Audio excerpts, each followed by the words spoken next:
সকাল সকাল যদি এরকম এক কাপ চা হয়ে যায় তাহলে কেমন হয় বলুন তো। হ্যালো এভরিওয়ান, আসসালামু আলাইকুম, welcome back to my channel এসে কিচেন অ্যান্ড ব্লগ।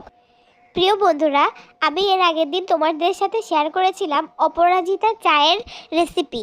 তো যাই হোক, আজকে আমি তোমাদের সাথে শেয়ার করব অপরাজিতা চায়ের কী কী উপকারিতা রয়েছে। এর অনেক অনেক অনেক বেশি উপকারিতা রয়েছে। তো তোমরা যদি চায়ের রেসিপিটা দেখে না আসো তাহলে অবশ্যই রিকোয়েস্ট করব চায়ের রেসিপিটা দেখে আসো। এই চায়ের বা এই ফুলের গুণাগুণ শুনলে তোমরা অবাক হয়ে যাবে যে সামান্য ছোট্ট একটা ফুলের এত উপকারিতা কিভাবে সম্ভব। তো যাই হোক, আল্লাহ তাআলা সব কিছু পারেন। এই ফুলের মধ্যে যে আল্লাহ তাআলা এত গুণাগুণ দিয়েছেন যা আপনারা না শুনলে জানতেই পারবেন না।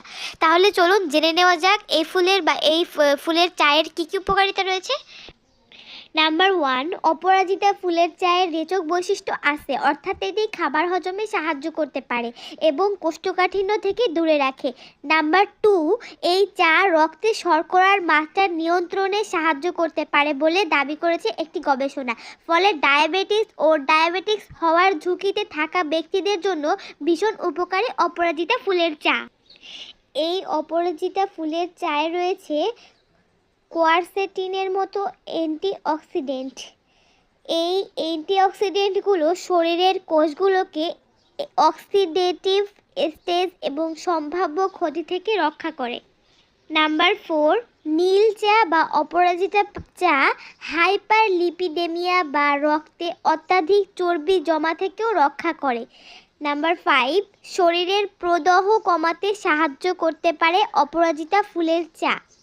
নাম্বার 6, অপরাজিতা ফুলের নির্যাস দেহের কিছু কোষের অগ্রগতিকে নিয়ন্ত্রণ করে চর্বির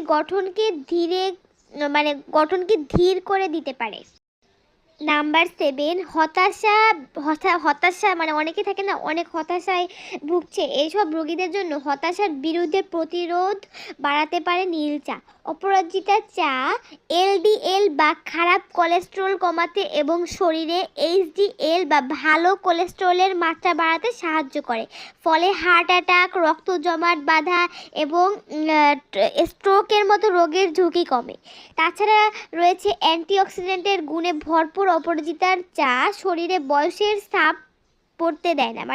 অনেকের হয় না, অল্প বয়সেই চেহারায় শরীরে ছাপ বয়সের ছাপ পড়ে যায়, বা যাই হোক একটু বয়স হলেই তো অনেকের মুখের মধ্যে বয়সের ছাপ চলে আসে। এই অপরাজিতা চা শরীরের বয়সের ছাপ পড়তে দেয় না। তাছাড়া অপরাজিতা চায়ে থাকা অ্যাসিটাইল কোলাইন যৌগ শান্ত করে ও স্মৃতিশক্তি হ্রাসরোধ করে। তো যাই হোক, অনেকক্ষণ ধরেই আমরা অপরাজিতা চায়ের গুণাগুণ জানলাম। এছাড়া আরও অনেক উপকারিতা আছে। ও আরেকটা কথা বলে রাখি, এই চায়ের রেসিপিটা আপনারা আমার চ্যানেলে পেয়ে যাবেন। আমার চ্যানেলে এই চায়ের রেসিপিটা আছে।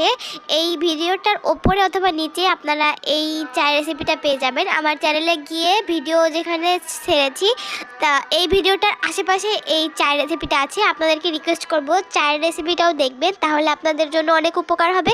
আপনারা সহজেই চাটা বানিয়ে নিতে পারবেন। আর আমি যেভাবে চাটা বানিয়েছিলাম খেতে কিন্তু অনেক মজা হয়েছিল মাশাআল্লাহ। তো যাই হোক, আপনাদেরকে রিকোয়েস্ট করব আপনারা প্লিজ আমার চায়ের রেসিপিটা দেখে ওইভাবে চাটা বানাবেন, তাহলেও আপনাদের কাছেও ভালো লাগবে, আমারও ভালো লাগবে। মধ্যে পার্সোনালি আমার এটা সবথেকে বেশি পছন্দ হওয়ার কারণ, এটা নিয়মিত খেতে পারলে কিন্তু আপনার ওজনটা কমবে। আপনি যদি অনেক বেশি মোটা হয়ে থাকেন তাহলে অবশ্যই এই চা আপনার খাওয়া উচিত প্রতিদিন।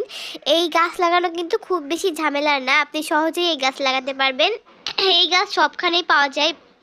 আপনি যে কোনো ছোটোখাটো নার্সারিতেও এটার বীজ পেয়ে যাবেন, বা এখন প্রায় বাড়িতে বীজ পাওয়া যায়। আপনি যে কোনো এক জায়গা থেকে বীজ সংগ্রহ করে এই ফুলের বীজটা যদি মাটির মধ্যে দিয়ে দেন, মাঝে মাঝে একটু পানি দেবেন, জাস্ট এতটুকুই, খুব বেশি পরিশ্রম করা লাগে না এই গাছের পিছনে। এই গাছটা আপনা আপনি অনেক বড় হয়ে যায় এবং দেখতে যেমন সুন্দর লাগে, গাছ ফুল সব কিছু, গাছ এমনিতেই ভালোবাসার জিনিস, তার মধ্যে যদি এত উপকার দেয় তাহলে আপনি কেন এই গাছ আপনার বাড়িতে রাখবেন? অবশ্যই রাখার চেষ্টা করবেন।